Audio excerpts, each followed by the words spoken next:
Okay, everyone, it's time for everyone's fifth favorite custom card reviewer doing the daily custom card review show, in which I review custom cards every single day of the week. Honestly, I don't know why anyone watches this over the first four much better custom card review channels, but let's get into this. Today we'll be going over a MetalMorph archetype. It has like 2 cards in it, and then a custom, completely new archetype, and then a one-off. So let's get started. First up, we have a retrained MetalMorph, Metal Zoa, and a Red Eyes card. Basically, there are 2 cards, like Red Eyes MetalMorph Dragon or something, where you have to send MetalMorph equipped with Red Eyes to the graveyard in order to special summon the MetalMorph version from your deck. And it's actually worse than if you had just left MetalMorph equipped to Red Eyes. It's really bad.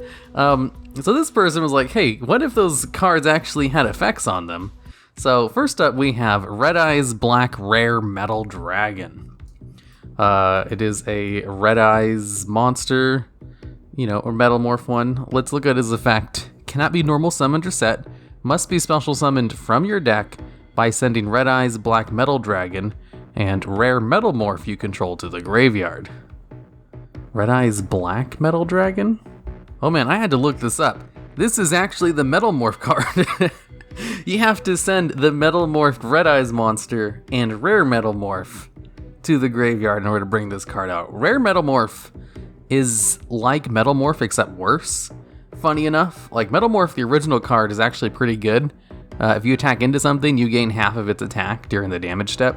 Whereas Rare MetalMorph allows you to negate one spell effect once. That specifically targets the card that it's equipped to. It's not as good. It does give him 500 attack as well, but that's still not as good as MetalMorph's effect. So, Rare MetalMorph plus the crappy Red Eyes Black Metal Dragon card. Okay, this better have an amazing effect. Your opponent cannot activate spell or trap cards and their effects on the field.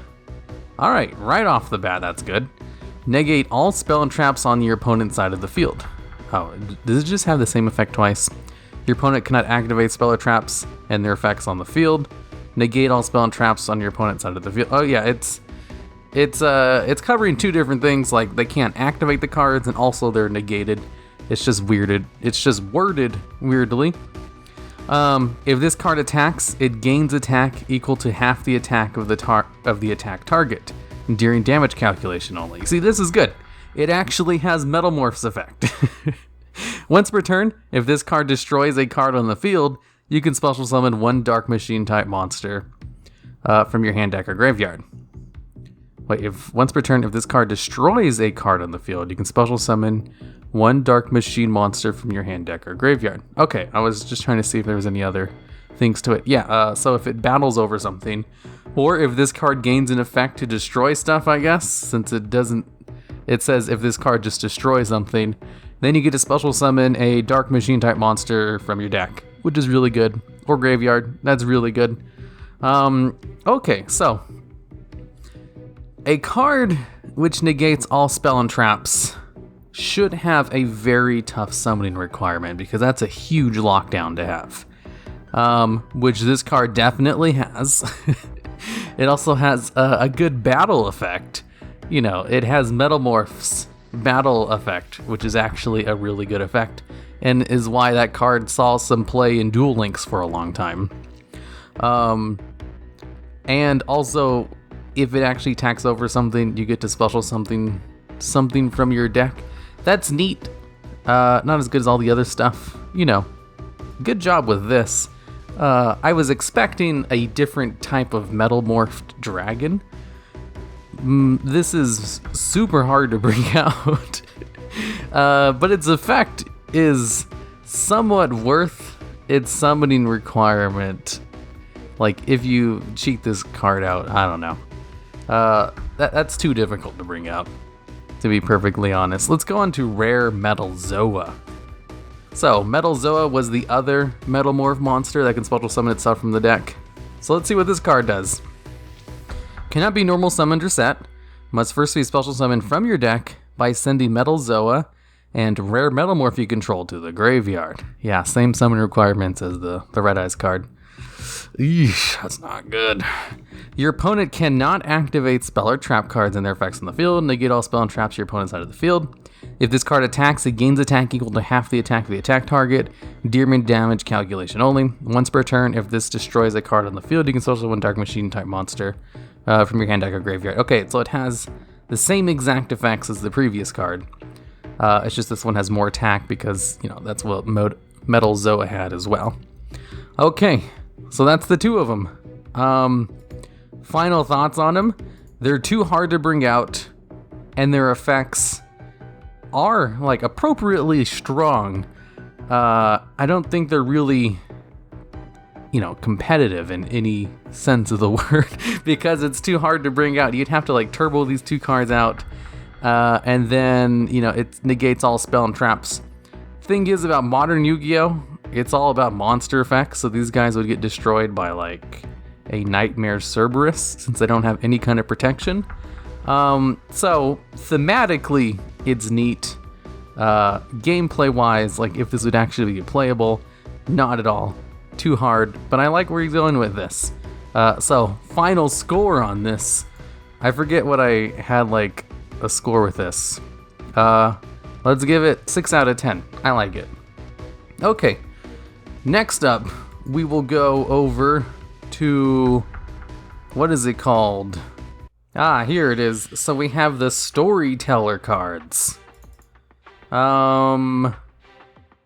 not in any particular order, so let's just start off with one of the monsters instead of one of the equip cards. First up, we have Storyteller Solomon. This is a completely original archetype.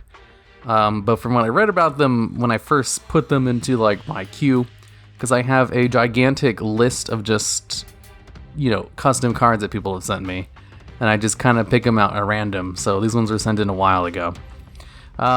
Their effects should be based on existing monster effects. So this one, Storyteller Solomon, Water, level 2 spellcaster, 300 attack, 1000 defense.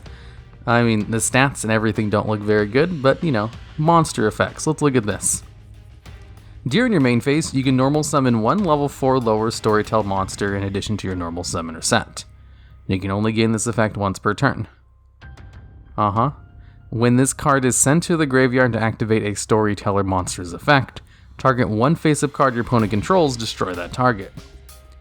Oh, this is like Atlantean, it's one of the Atlantean cards. I forget the name of it. But one of the Atlanteans, it's like a level 2 monster with, like, almost no attack. Basically the same stats as this card. It has the same effect. You can special normal summon an additional Atlantean.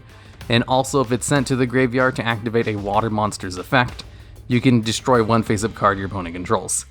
And that card is good. So let's see what the other Storytellers can do. I'm gonna go to another one of the monsters. Next up we have Storyteller Wolfie. It's a fairy dark monster with 6 stars, 2400 attack. You know, those are like Monarch stats right there. This card cannot be destroyed by card effects. You can discard one other Storyteller card, special summon this card from your hand. When this card is special summoned from the graveyard, you can target one Storyteller monster in your graveyard, except Storyteller Wolfie special summon that target. Alright, so if this card is comboed with Storyteller Solomon to special summon itself from your hand, you can destroy one card on your opponent's side of the field. This card can't be destroyed by card effects, which is actually a good effect. Like, it's not overpowered, you know, unaffected by everything. But being undestroyable by card effects is actually some pretty good protection because a lot of cards and decks get rid of monsters by destroying them by card effects. So that's A-okay. And also, this is obviously based off of Dark Lord Super Bia because of its graveyard effect. Well, if this card is special summoned from the graveyard, you can target another Storyteller monster from your graveyard and special summon that target. Just like Dark Lord Super Bia, you know, it has like a fairy dark type, obviously based on Super Bia. This card's great. Let's go on to the next one. Storyteller Ace. I'm having a fun time figuring out what card these are based on. So we have a level 3 fire type monster, 700 attack, 1300 defense. Yeah, I have nothing based on those stats. Let's take a look at his effect. If this card is normal or special summoned, you can add 1 Storyteller equip spell card from your deck to your hand. During your main phase, you can activate this effect. You cannot special summon monsters for the rest of this turn, except Storyteller monsters. Also, send 1 Storyteller monster from your deck to the graveyard, except Storyteller Ace. And if you do, this card's attack... Oh, I get what this is now. If you do, this card's attribute and attack and defense become the same as the monster sent to the graveyard until the end of this turn. You can only use 1 Storyteller Ace effect per turn, only once per turn. This is based off of Elemental Hero Blazeman. I figured that out like halfway through reading it. Blazeman, I think it's Blazeman. It's a fire elemental hero monster who, when he's summoned, you can add a poly to your hand. And also use an on-field effect where you can send a elemental hero from your deck to the graveyard, and then he'll gain that monster's stats. But you can only choose to activate one of those effects. Like, you can't both search out a poly on its summon and send a elemental hero to the graveyard. You have to choose one or the other.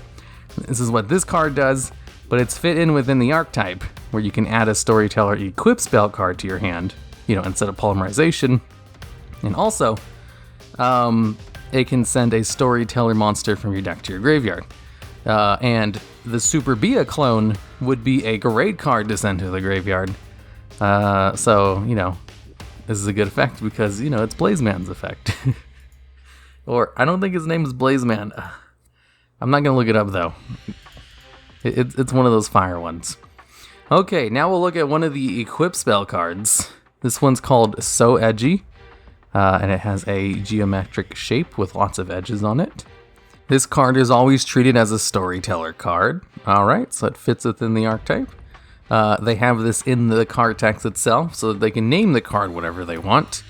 Good advice for future custom card makers. If you want to have a punny name, you can just create a card as part of the archetype by just giving it the effect.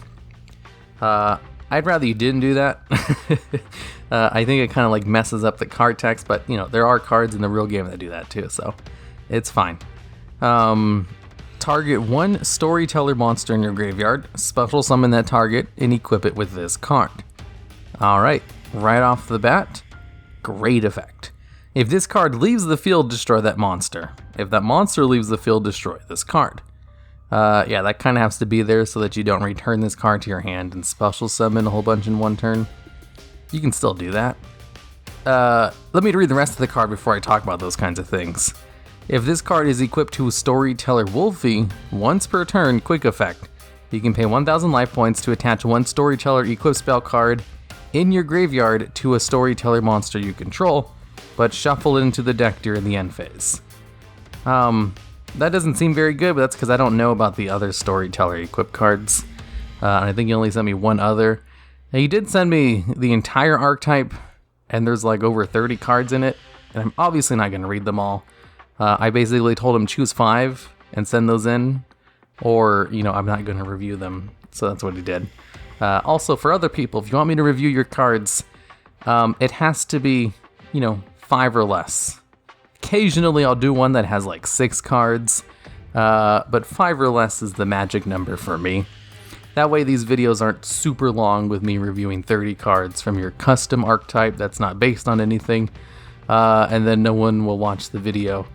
But, you'll enjoy the fact that I don't think I'm too mean when I review these cards. I'm just, giving my feedback on them. I'm reviewing the cards, but, sometimes the reviews are not positive. That's all it is. I'm not going to be mean about it, though. I'm not going to justify, being mean by just being honest, because you can be honest and also not a dick. And that's what I strive to do. So, that doesn't really have anything to do with this, though. This card's really good for the fact that it can special summon a monster from the graveyard. The other effect would probably be better if I knew what the other equip cards did, so let's go look at the other ones. Next up, we have Protagonist Fight. I love the image of this. It's from an anime that no one really knows about, and I thought it was great. It was basically about these people in a club room, and they all had special powers like the X-Men, except all of the girls in the club room had a completely broken, overpowered ability, and the one guy in the room had a useless ability that sucked. He could basically summon a black fire in his hand that didn't burn.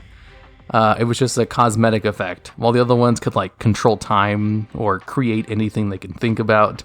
You know, just really broken things. And I thought it was funny because the whole show was just slice of life. Like, they had these abilities and they would just use them occasionally for fun.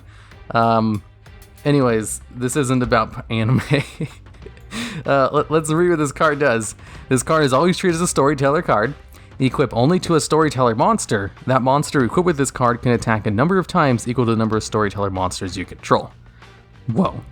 If this card is equipped to a storyteller ace and destroys a monster by battle, you can draw one card. Was ace one of the cards sent in? Yeah, ace is the Blaze Man effect. You know, he can actually get decent stats, you know, if he chooses a high card. So this card allows it to attack a number of times equal to the storyteller monsters you control, and if it destroys a monster by battle, you can draw a card. That's good. Like, if you're going to have an equip card, it needs to, like, do something amazing in order to be playable, because equip cards inherently suck.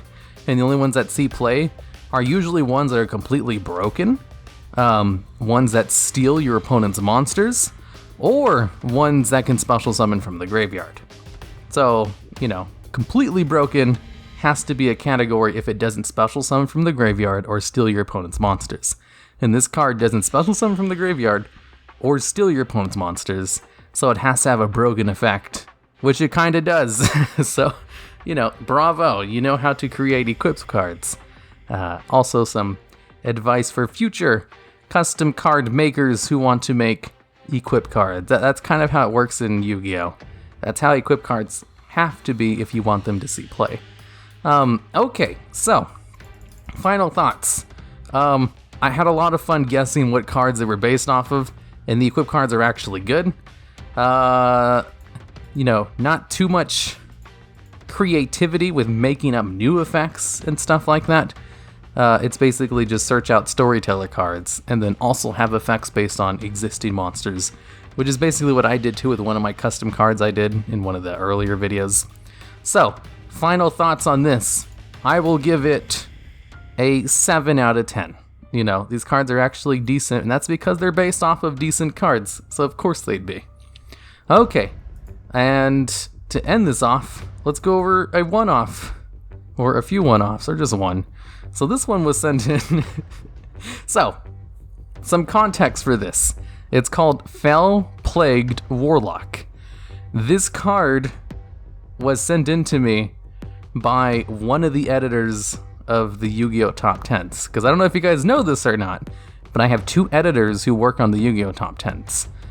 They both work on, you know, videos individually. They don't work on the same video. So he's one of the ones who does it, and neither of them actually play Yu-Gi-Oh!